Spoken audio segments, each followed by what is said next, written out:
Good afternoon. Good afternoon. Hi. I'm Faith, and I am this year's Shakespeare Guild Mistress, and it is my pleasure to welcome you to Shakespeare Guild's Young Actors Workshop. After not being able to have a workshop last year, it's very exciting that we were able to have a workshop for this year. A couple of housekeeping. Masks are required here in the theater. I know that Delaware dropped their mask mandate, however, the Guild Hall has not.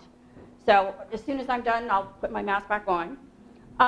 Please turn off your cell phones if you haven't already. If you have a cell phone, please make sure it's not going to ring in the middle of somebody's scene. That white door right here that you see, that leads into the hallway that leads into the bathroom. Women are to the left, men are to the right if you need to use the facilities. Please stick around for refreshments afterwards. There's going to be some lemonade and cookies and camaraderie. And special shout out to Mr. Pete Lounsbury up in the light booth there. Yay. He is videoing our production today, and it will be uploaded to the Shakespeare Guild YouTube page, and you can access it and have it for your very own if you would like. Our full play this year is As You Like It.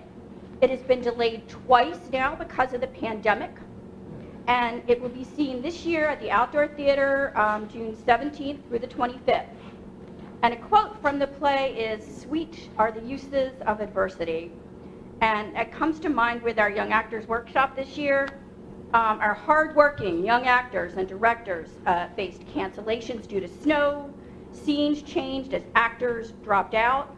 In one case, the director actually was on Zoom because she was quarantined for the pandemic and had to direct her scene with her young actors while she was on Zoom and they were practicing. So it's been quite a journey to get here to the showcase today.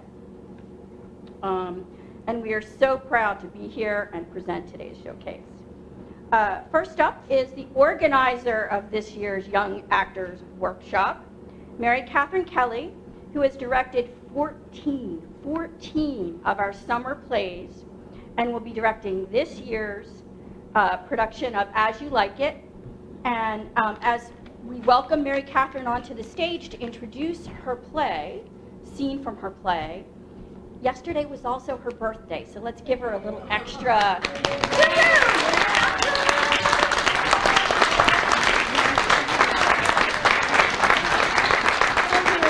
Thank you. It's so great to see everybody here. I especially want to thank the parents who have shuffled their kids back and forth, run lines with them. Just of interest, our scene started out with 9 actors and a different scene. We lost 4 of them, not to COVID, but to a little bit of stage fright. So we changed scenes from a comedy to Macbeth and the Witches, which apparently is a lot more fun, I'm told. So without further ado, I'd like to introduce our actors. As Macbeth, Rowan Hochstuhl.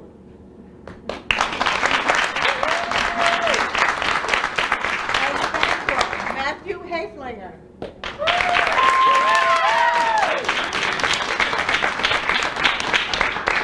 As the first witch who talks a lot, Marroni.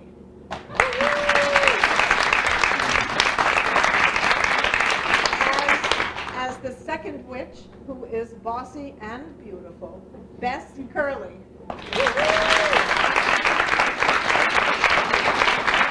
As the third witch, who knows stuff. He's got ESP. August Colgan-Snyder.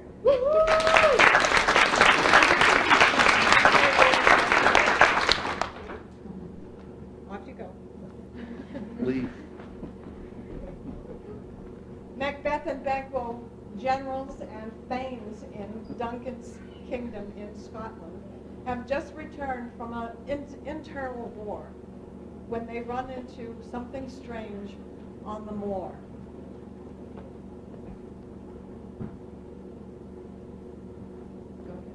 When shall we 3 meet again, in thunder, lightning, or in rain?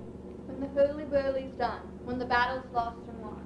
There to be ere set of sun. Where the place? Upon the heath. there to meet with Macbeth.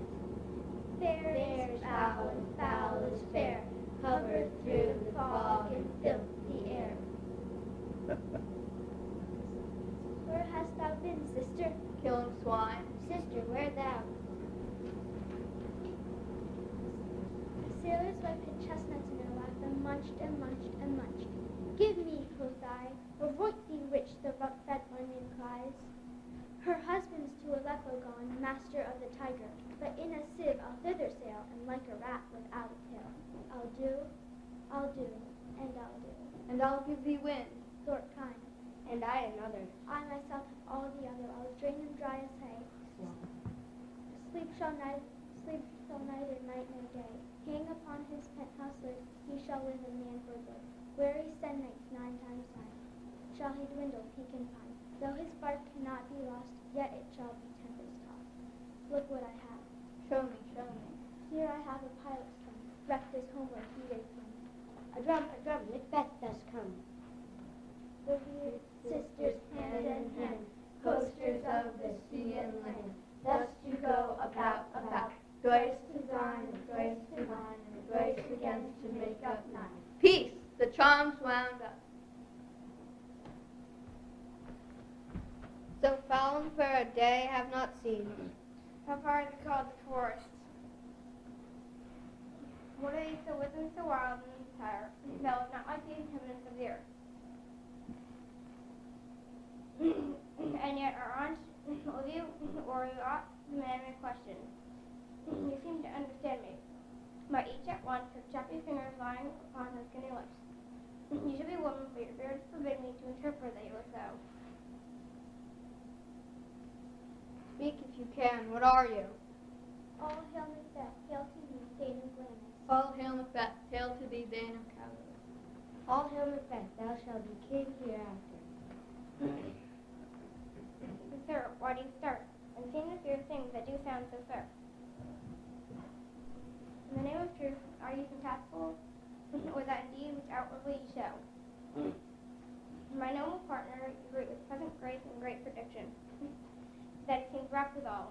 If you can look into, to me speak not. If you can look into the seeds of time and tell what grain will grow and which will not, speak then to me, who neither begs nor fears, nor favors nor your hate. Hail. Hail. Hail. Lesser than Macbeth, but greater. Not so happy yet much happier. Thou shalt get kings, though thou be none. So all hail Macbeth and Banquo. Banquo and Macbeth, all hail.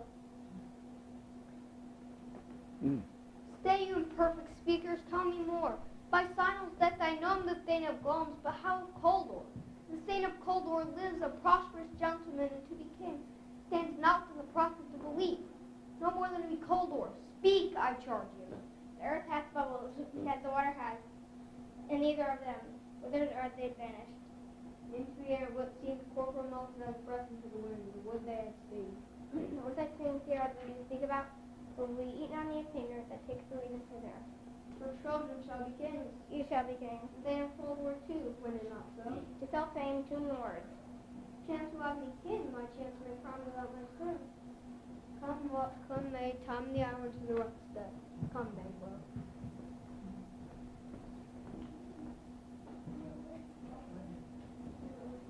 This is the story of what happens next.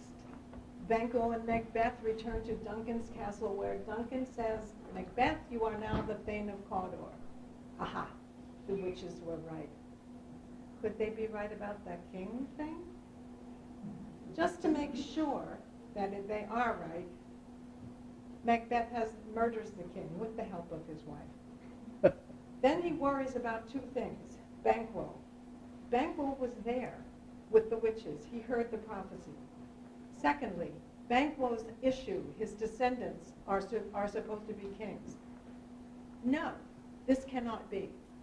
So Macbeth arranges for the murder of Banquo and his son.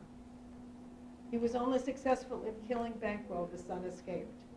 Then at a banquet, stay with me here, the ghost of Banquo appears, and Macbeth almost loses it. However, he decides, I need to go back to the witches to see where to go from here. and that's where we pick up the tale. Thrice the burned cat hath mewed. Thrice the sun, the hedgepig, thrice and hedgepig wine. Of your cries, 'tis time, 'tis time. Round about the cauldron go, and the poison angels flow. Toward the unrefolded stone, days and nights as daily one. Sweltered venom, sleeping God, will go first in the train cloud. Double, Toil and trouble, fire burn and cauldron bubble. Fillet of a fenny snake in the cauldron boil and bake. Eye of newt and toe of fog, will of bat and tongue of dog. Adder's hook and blind with sting, lizard's leg and owl's wing, tongue of powerful trouble. Like a hell rock, boil and bubble. Double, toil and trouble, fire burn and cauldron bubble. Scale of dragon, tooth of wolf, witch's mummy, maw and gopher, rabbit, salt sea shark, root of hemlock, digged in the dark. Gall of goat and slips of yew, slivered in the moon's eclipse. Add this to a tiger's cauldron, for the ingredients of our cauldron. Double, toil and trouble, fire burn and cauldron bubble. Cool it with the baboon's blood, then the charm is first. By the pricking of my thumbs, something wicked this way comes. Open locks, whoever knocks. How now, you secret black and midnight hags? What is it you do?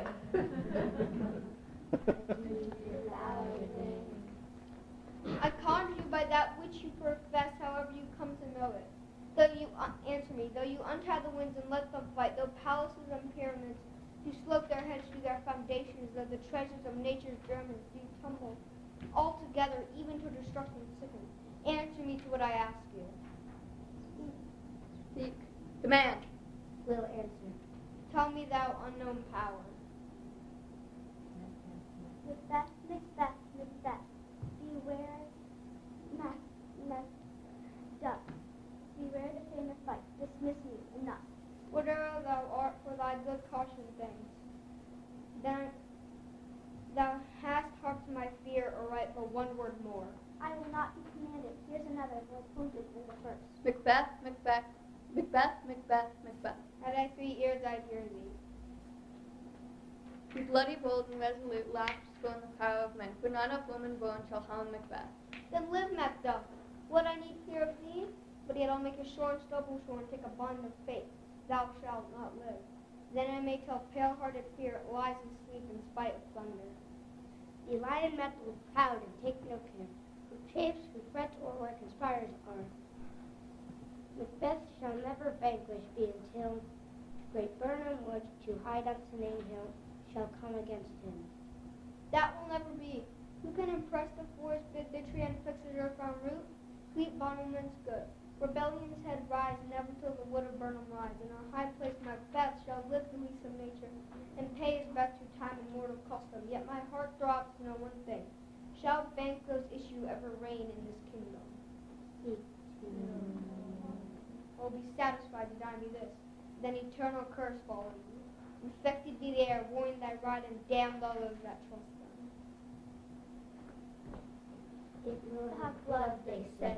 Blood will have blood.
So, Romeo has girl problems.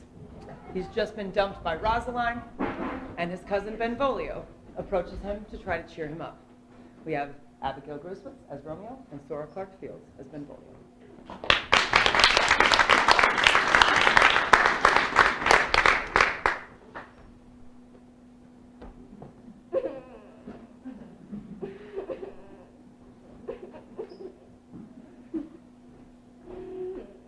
Good morrow, cousin. The day's so young, but new struck 9. Ay me, sad hours seem long. Was that my father that went hence so fast? It was. What sadness lengthens Romeo's hours? Not having that which having makes them short. In love? Out. Of love? Out of her favor where I am in love. Alas, that love, so gentle in his view, can be so tyrannous and rough in proof. Alas, that love, whose view is muffled still, should without eyes see pathways to his will. Oh, where shall we dine? Oh me! What fray was here? Yet tell me not, for I have heard it all.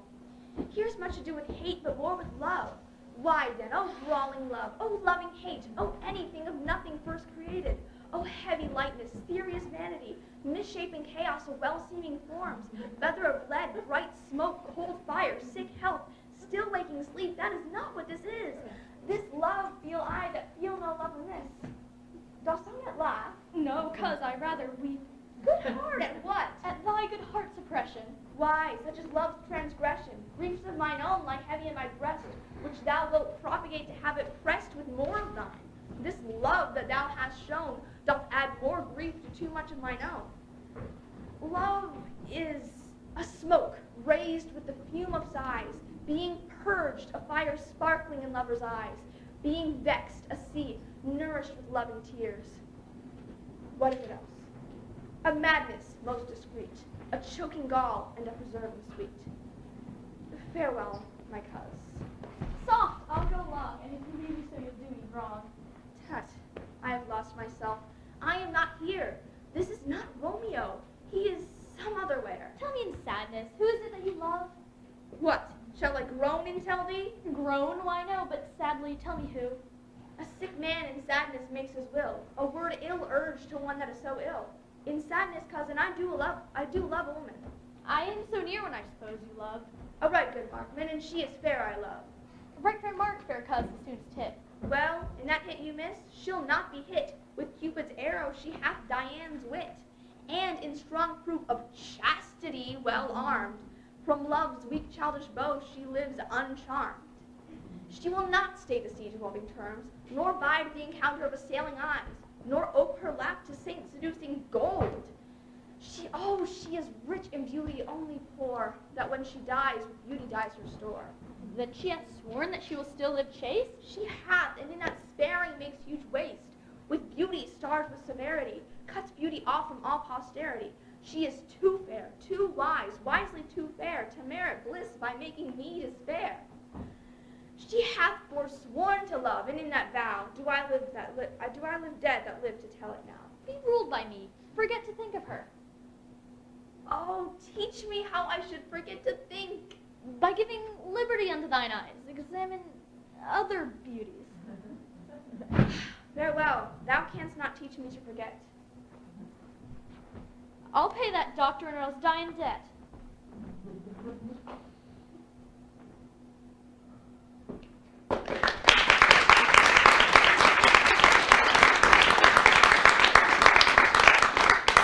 Benvolio convinces Romeo to go to a party later that night, where he will meet Juliet, of course. In one evening, they woo, they fall in love, they follow each other on Snapchat, they decide to get married, and they set a date. The following day, it is noon. Juliet has been waiting for 3 hours for the nurse to return and report to her about Romeo's intentions. We have Sora Clarke-Fields as the nurse, and Abigail Gruswitz as Juliet. And they're still changing their costumes, so I'll continue to tell them. I've been so proud and so impressed with these girls. I can't even believe how much they memorized, which I didn't even tell them to do. They were allowed to have scripts. They have been so committed. And I wish we had a wardrobe helper back there. You got it, girls. Take your time. So, as happens in a lot of plays, we have wardrobe malfunctions, which happens to me as well. So, Juliet sent her nurse to go meet Romeo and to make sure that he's honorable with his intentions. When the nurse meets Romeo and his friends, she is treated with horrific disrespect. Her weight is criticized, her purity is criticized, her age is criticized, and all the while she's there on behalf of her mistress. So by the time the nurse comes home, she is tired and fed up, and Juliet is a little annoying. You will see that she asks the nurse the same question about 7 different times before the nurse decides to answer. I played the nurse a few years back in a wonderful production directed by Katie Donovan. So I'm very, very, very proud to introduce once again Sora Clarke-Fields as the nurse and Abigail Gruswitz as Juliet.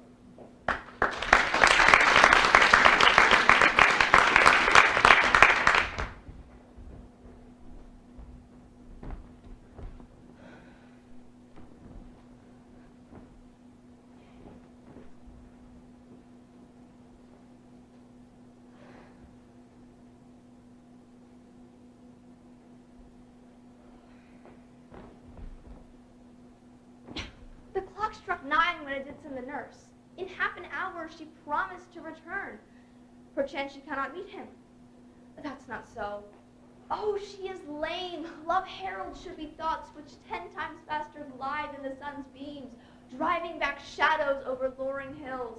Therefore do nimble-pinioned doves draw love, and therefore hath the wind-swift Cupid's wings. Now the sun is upon the highmost hill of this day's journey, and from 9 till 12 is 3 long hours, yet she has not come. Had she affections and warm, youthful blood, she would be as swift in motion as a ball. My words would bandy her to my sweet love and his to me. But old folks, many fain as they were dead, unwieldy, slow, heavy, and pale as lead. Oh God, she comes! Oh honey nurse, what news? Hast thou met with him? Oh, why lookest thou sad? Though news be sad, yet tell them merrily. I am a-weary, give me leave a while. Fie, how my bones ache, what a jaunt have I. I would thou hast my bones, and I thy news. Nay, come, I pray thee, speak. Good, good nurse, speak. Haste, what haste? Can you not stay a while? Do you not see that I'm out of breath? How art thou out of breath when thou hast breath to say to me that thou art out of breath? The excuse that thou dost make in this delay is longer than the tale that thou dost excuse. Is thy news good or bad? Answer to that, and I'll state the circumstance. Let me be satisfied. Is it good or bad? Well, you've made a simple choice. You know not how to choose a man. Romeo? No, not he. Though his face be better than any man's, yet his leg excels all man's, and for a hand and a foot and a body. Still they not be talked on, yet they are past compare. He is not the flower of courtesy, but I'll warrant him as gentle as a lamb. Go thy ways, wench. What, have you dined at home? No, no. But all of this I did know before. What says he of our marriage? What of that? Lord, how my head aches. What a head have I.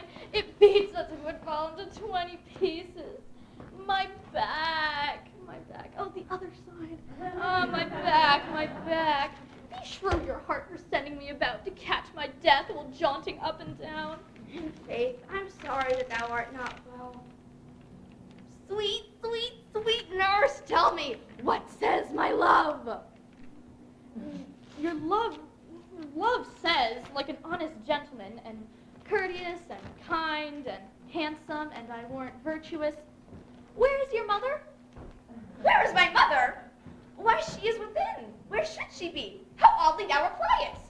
Your love says, like an honest gentleman, where is your mother? Oh, God, lady dear, are you so hot to marry come up? Is this the poultice for my aching bones? Henceforward do your messages yourself.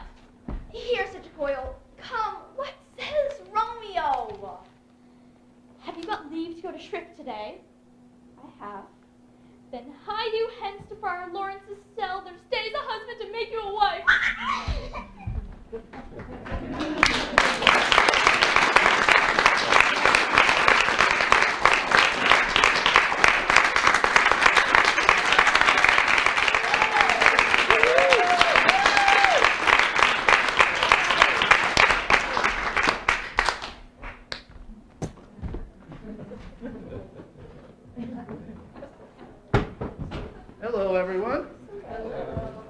name's Ken Wilson. I'm directing the next skit. It's a scene from Midsummer Night's Dream. 6 rough and tumble tradesmen from the suburbs of Athens decide to put on a play in honor of the king and queen on the occasion of their wedding. Quince, who thinks he's a leader, he thinks he's the leader of the group. He's really not. You'll find out the real leader of the group when he comes out here. He calls the meeting and he gives everyone their role for the play. And then they rehearse and later perform the play very badly at the wedding feast for the king and queen. Our actors include Riley Consavage, Dan Hayflinger, Beetle Hayflinger, Will Hayflinger, Peter Slattery, Cass Lewis, and Amalia Slattery. Give them a big hand when they come out.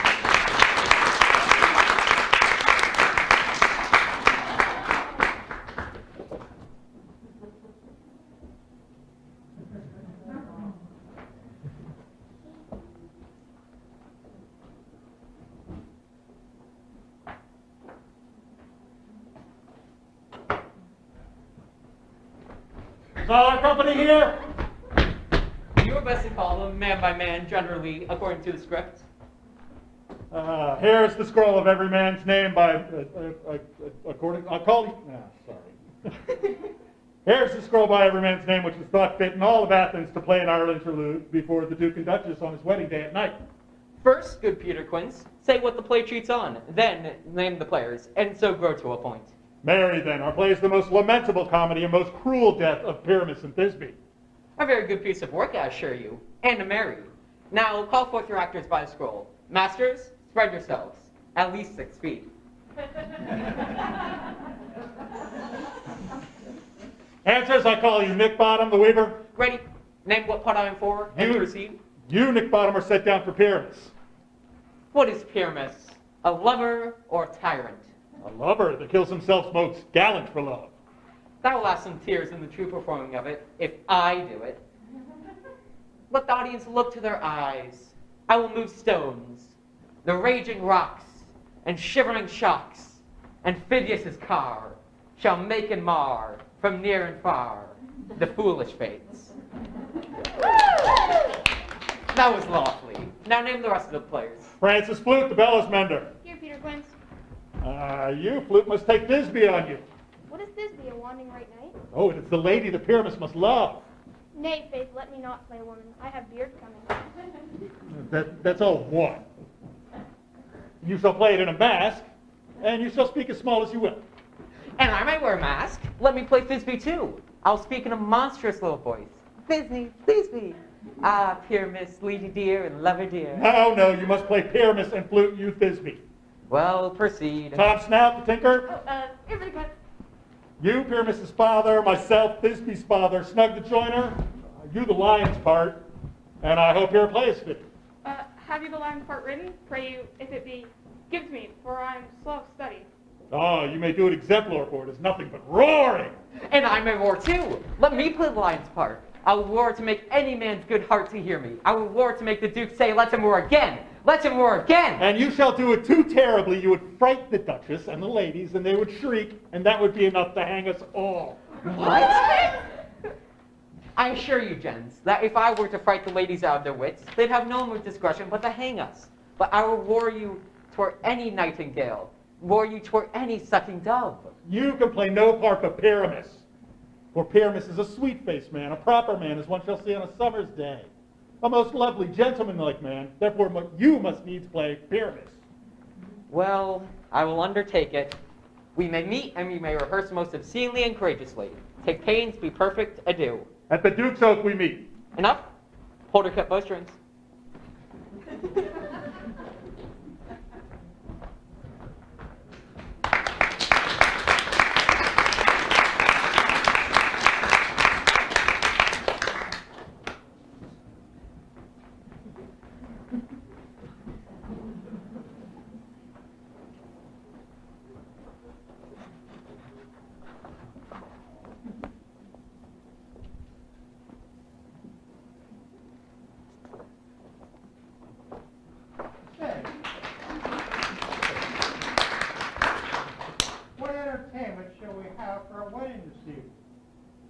cast for what fall?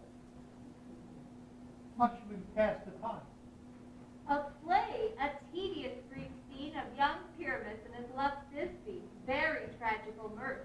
Merry and tragical, tedious and brief, that is hot ice and wondrous strange snow. Who are they that do play it? Hard-handed men that work in Athens here, which never labored in their minds till now. We wondered. Go, bring them in. Gentles, perchance you wonder at this show, but wonder on, till truth make all things plain. This man is Pyramus. If you would know, this beauteous lady Thisbe is certain. This man with lime and rough cat doth resent wall. That vile wall which did these lovers sunder, and through wall's chink poor souls they are content to whisper, at which let no man wonder. Myself with lantern dog and bush of thorn presenteth Moonshine. This grisly beast which lion hight by name. The trusty Thisbe coming first by night did scare away, or rather did affright.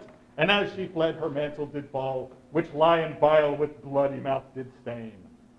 Anon comes Pyramus, sweet youth and tall, and finds his trusty Thisbe's mantle slain. Whereat with blade, with bloody blameful blade, he bravely broached his boiling bloody breast. And Thisbe, tarrying in mulberry shade, his dagger drew and died. For all the rest, let lion, moonshine, wall, and lovers twain at large discourse, while here they do remain. In this interlude it doth befall, I, one Snout in name, present a wall! And such a wall as I would have you think, that had in it a crannied hole or chink, through which Pyramus and Thisbe did often whisper very secretly. This loam, this rough cast, and this stone doth show that I, one Snout in name, present a wall! And such a wall as I would have you think, that had in it a crannied hole or chink, through which Pyramus and Thisbe did often whisper very secretly. This loam, this rough cast, and this stone doth show that I, one Snout in name.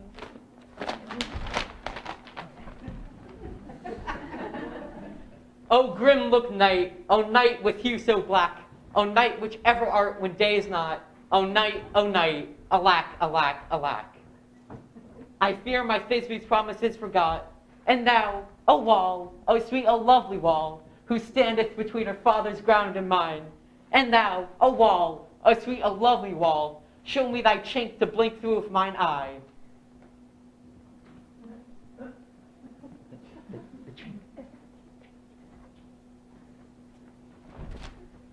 Thanks, courteous wall, Jove shield thee well for this. But what I see, no Thisbe do I see. Vile wall, through whom I see no bliss, cursed be thy stones for thus deceiving me. Hello?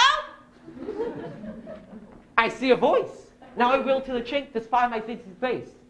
Thisbe? Pyramus? Is it you? Wilt thou meet me at old Ninny's tomb in straightway?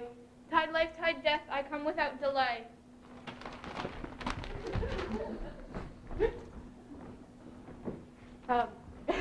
Just of I, wall! My part discharged so, and being done, wall away doth go.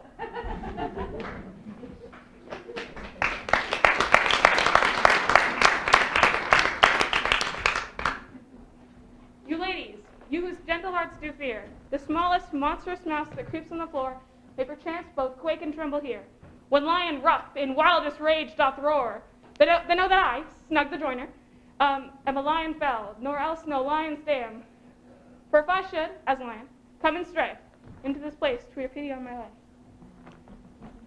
This lantern doth the hoarded moon present myself the man in the moon. To seem to be all that I have to say is to tell you that the lantern is the moon, I the man in the moon, this thorn bush my thorn bush, and this dog my dog.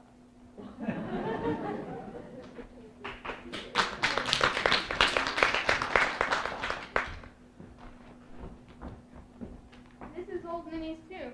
Where is Pyramus?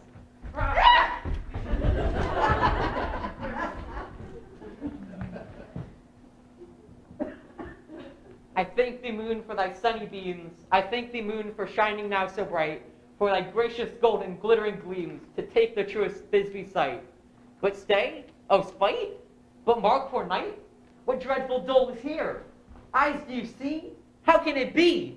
O dainty duck, oh dear, thy mantle good? What stained with blood? Approach ye fairies fell. Come, fates, cut thread and thrum, quail, crush, conclude, and quell. Didst thou line's nature here have deflowered, my dear, which is, no, which was, the fairest dame, that lived, that loved, that liked, that looked with cheer. Come tears confound, out sword and wound, thy pap of Pyramus, I thy left pap where heart doth hump. Thus I die, thus.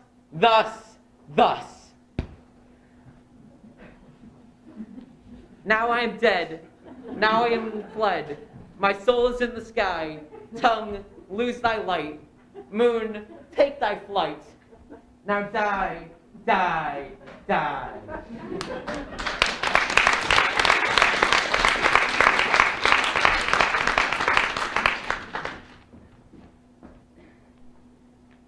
Asleep, Pyramus? What, dead, my dove? Oh, Pyramus, arise. Speak. Quite dumb? Dead? The tomb must cover thy sweet eyes, these lily lips, this cherry nose. These yellow cowslip cheeks are gone. His eyes were as green as leeks, tongue not a word. Come, trusty sword, my breast imbrue. And farewell, friends, thus Thisbe ends. Adieu.